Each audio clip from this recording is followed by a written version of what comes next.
Welcome back to my channel. Celeb Buzz, please share and subscribe and press the bell icon for new updates. The Errol Flynn mystery finally solved. It isn't good. Errol Flynn was born Errol Leslie Thompson Flynn on June 20th, 1909 in Hobart, Tasmania, Australia. Flynn was born to Theodore Thompson Flynn, a smart ocean scientist and teacher, and Lily Mary Young, a woman from a rich family. From when he was little, Errol was always getting into trouble and loved adventure.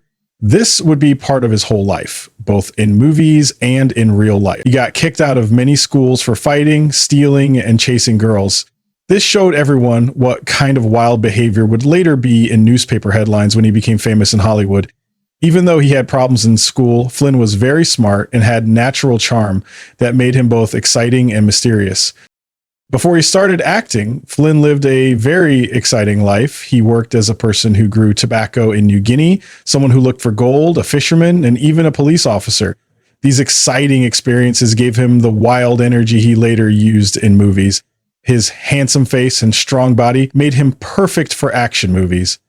In the early 1930s, he started acting, first working in British movies before Warner Brothers and Hollywood noticed him. Flynn's big break came in 1935 with Captain Blood, a fancy pirate movie that made him famous almost overnight. He worked with the beautiful Olivia de Havilland, who would become his frequent movie partner and someone he had a crush on. Flynn amazed audiences with his dashing role as a wrongly blamed doctor who became a pirate.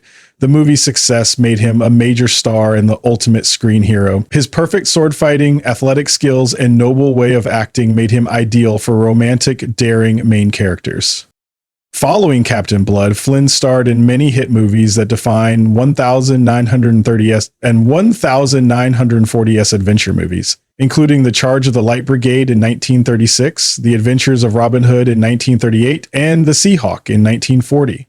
As Robin Hood, Flynn was the best, a green-dressed outlaw with a carefree attitude and a moral code that made him a lasting symbol of justice and bravery. His chemistry with Olivia de Havilland was electric, and their on-screen partnership remains one of the most loved in movie history. While Flynn's movie career did great, his personal life was often crazy. Known for his expensive lifestyle, Flynn became known for excess, fancy parties, traveling around the world, sailing on his beloved yacht named Zaka, and an endless parade of romantic adventures. He was often in gossip magazines and frequently involved in scandal, most famously during the 1942 trial where he was accused of statutory rape but was eventually found not guilty. Though the trial hurt his public image, it also made the phrase "in like Flynn" famous in American slang, showing both his bad reputation and his undeniable appeal. Despite his personal problems, Flynn remained a talented and compelling performer. He tried to break away from being typecast by taking on more serious roles in films like They Died with Their Boots On in 1941 and Objective Burma in 1945, where he played real-life military figures with gritty realism. Burma, however, his later years were marked by declining health due to chronic alcoholism and years of hard living. His youthful energy faded, and by the 1950s, his once vibrant screen presence had given way to a tired, more thoughtful actor. Flynn's final films, such as The Sun Also Rises in 1957 and Too Much Too Soon in 1958, showed a man dealing with the difficulties of aging and regret. He gave a surprisingly self-aware performance as his friend, the troubled actor John Barrymore, in Too Much Too Soon, giving a glimpse into his own inner pain. Though no longer the matinee idol of yesterday, Flynn's talent remained undeniable, and his contributions to cinema continue to be appreciated. Errol Flynn, the swashbuckling Hollywood icon known for his dashing on-screen persona, lived a complex and colorful personal life marked by 3 marriages and several children. Each relationship shaped his legacy in deeply personal ways.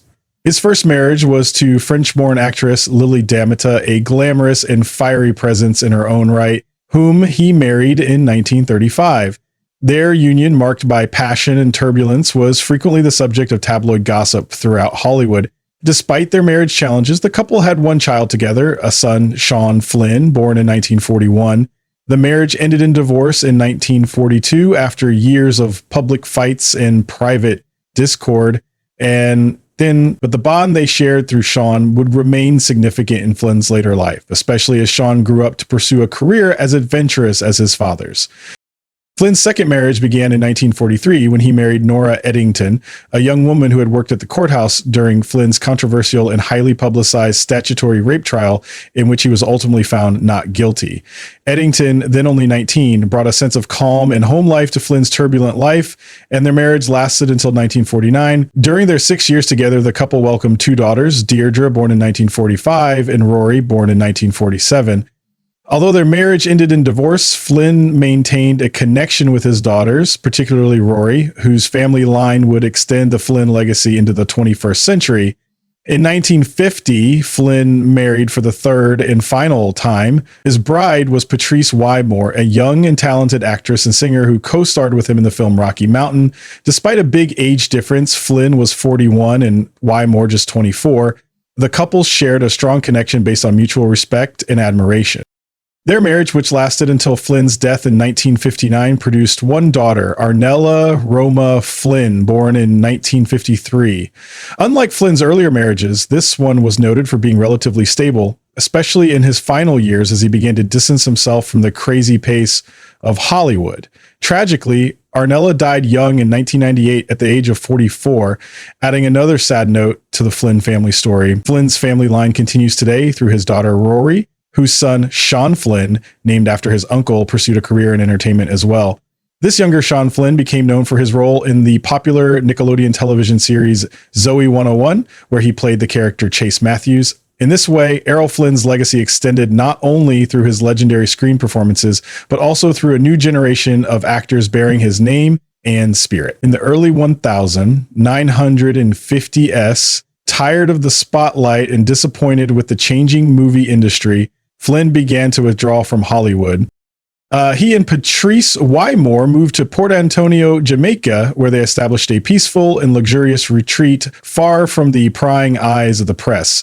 Flynn quickly fell in love with the Caribbean lifestyle and the Jamaican people. He bought an estate called Navy Island and for a time operated a hotel there, offering visitors a glimpse into his world of tropical elegance and adventure. Flynn became an early and enthusiastic promoter of Jamaican tourism, bringing international attention to Port Antonio, which had been largely overlooked as a travel destination. One of his lasting contributions was making popular river trips on bamboo rafts, now a highlight of Jamaican tourism. His love for the island and its people was sincere and lasting, and even after his death, Flynn remained a beloved figure in the region. Among the most tragic elements of Flynn's legacy is the story of his only son, Sean Flynn, a strikingly handsome young man who inherited his father's adventurous streak and matinee idol looks. Sean initially followed in Errol's footsteps, appearing in a handful of films in the 1960s. However, the younger Flynn soon grew disappointed with acting and found a deeper calling as a war photographer and journalist. Drawn to the front lines of danger and history, Sean began working as a freelance photojournalist in Southeast Asia during the Vietnam War, a region torn apart by violent conflict and political struggle. In April 1970, while working on assignment for Time magazine alongside fellow journalist Dana Stone, Sean ventured into Cambodia, where the Vietnam War had spilled across borders. The two were last seen riding motorcycles toward a region known to be controlled by Khmer Rouge rebels. Neither Sean nor Dana was ever heard from again. Despite exhaustive searches and investigations, their bodies were never recovered. Over the years, numerous theories and unconfirmed sightings fueled hope and speculation, but the prevailing belief is that both men were captured and killed by the Khmer Rouge sometime in 1970 or 1971. Sean's disappearance devastated his family, particularly his mother, Lily Demita, who spent over a decade and a considerable portion of her fortune trying to find him. She hired private investigators, followed leads, and petitioned governments in a desperate attempt to learn the truth. In 1984, after years of uncertainty, Sean Flynn was officially declared dead. His life and tragic fate have since become the subject of numerous documentaries and books, most notably Inherited Risk: Errol and Sean Flynn in Hollywood and Vietnam, which explores the parallel stories of father and son, both men chasing danger, driven by charisma, and ultimately haunted by the consequences of their choices. For decades, the legendary swashbuckling actor Errol Flynn has remained a larger-than-life figure whose dashing screen presence and tumultuous off-screen behavior made him a subject of fascination, controversy, and speculation.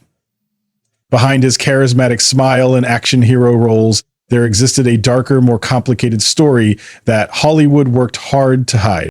Over the years, bits and pieces of unsettling allegations, rumors, and questionable relationships surfaced, but no one could conclusively say where the truth ended and where myth began. However, in recent years, thanks to the release of declassified government documents, newly discovered diaries, and testimonies from former acquaintances, a more disturbing picture of Flynn's private life has emerged, one that casts a long shadow over his once glamorous image. What was once whispered in hushed tones among industry insiders has now been backed up by hard evidence. Errol Flynn had associations that were far more problematic than the public ever knew.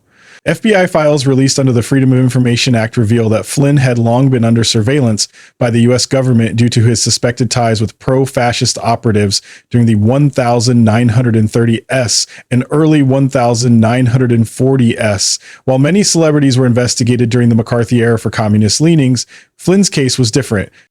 His sympathies, according to the documents, allegedly leaned toward Nazi Germany during World War II, a claim so disturbing it shook even the most devoted fans of the actor. Adding to this already troubling revelation, biographer Charles Hyam, in his controversial book Errol Flynn, The Untold Story in 1980, claimed that Flynn was not only a Nazi sympathizer, but may have actively helped in intelligence activities on behalf of the Third Reich. Now, these claims were for years dismissed as sensationalist guesswork, but the recently confirmed details in official archives have brought back discussions around their truth. Although no formal charges were ever brought against Flynn, the suspicion surrounding him suggests a double life, a man who portrayed brave, freedom-loving heroes on screen while possibly harboring radically different beliefs in private. The darkness doesn't end there. Another disturbing chapter in the Flynn mystery involves his relationships with underage girls. In 1942, Flynn was infamously charged with statutory rape involving 2 teenage girls. Though he was ultimately found not guilty in a widely publicized trial, the proceedings revealed a side of Flynn's personal conduct that was reckless at best and predatory at worst. His wild lifestyle, often glamorized in Hollywood stories, came under sharper scrutiny. Numerous sources from within Flynn's inner circle described a man who had little regard for boundaries, used drugs and alcohol heavily, and surrounded himself with young, often vulnerable women. Even those who once admired him began to acknowledge that his charisma masked a troubling sense of entitlement and excess. In the final years of his life, Flynn's body showed the toll of his reckless living. His liver was severely damaged from years of heavy drinking, and his once handsome features had grown bloated and worn. He died in 1959 at just 50 years old. But the mystery of who Errol Flynn really was didn't die with him. Instead, it lingered, hidden in denial and myth, waiting for the truth to catch up. Now, with greater transparency and a willingness to confront uncomfortable truths about Hollywood legends, we can finally see Flynn in full, flawed, magnetic, destructive, and perhaps deeply compromised. The resolution to the Errol Flynn mystery isn't a feel-good story of misunderstood genius or wrongly accused icon. It's a cautionary tale about the illusions of fame, the hidden rot beneath the glitz of the golden age, and the dangers of idolizing celebrities without examining the full scope of their lives. For many fans and historians, it's a sobering conclusion. The dashing rogue who thrilled audiences with his swordplay and charm may have been playing a very different and far more sinister role behind the scenes. And now that curtain has finally uncomfortably come down, by the late 1950s, Errol Flynn's once glorious career and lavish lifestyle had been severely undermined by a combination of financial mismanagement, health problems, and personal excesses. By 1959, his financial difficulties had reached a critical point. The man who had once been Hollywood's swashbuckling hero now found himself scrambling to settle debts and find sources of income. In a desperate bid to alleviate his money troubles, Flynn made a significant trip on October 9th, 1959, flying to Vancouver, British Columbia. His goal was to negotiate a deal to lease out his beloved yacht, the Zaka, a 1930s vessel that had been part of his adventurous image and Hollywood charm. The businessman involved in this negotiation was George Caldow, a figure Flynn hoped would help him stabilize his precarious finances. And accompanying Flynn on this trip was Beverly Aidland, a young actress aged just 17, whose relationship with Flynn was both controversial and emblematic of the actor's troubled later years.